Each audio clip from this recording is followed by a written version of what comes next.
الف لام میم، اللہ جو معبود برحق ہے اس کے سوا کوئی عبادت کے لائق نہیں، زندہ ہے سب کو تھامنے والا۔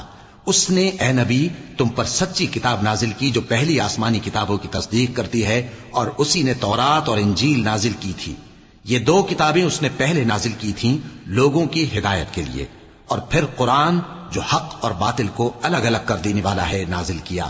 جو لوگ اللہ کی آیتوں کا انکار کرتے ہیں ان کو سخت عذاب ہوگا، اور اللہ زبردست ہے، بدلہ لینے والا ہے۔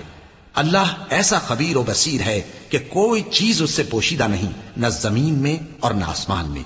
وہی تو ہے جو ماں کے پیٹ میں جیسی چاہتا ہے تمہاری صورتیں بناتا ہے، اس غالب حکمت والے کے سوا کوئی عبادت کے لائق نہیں۔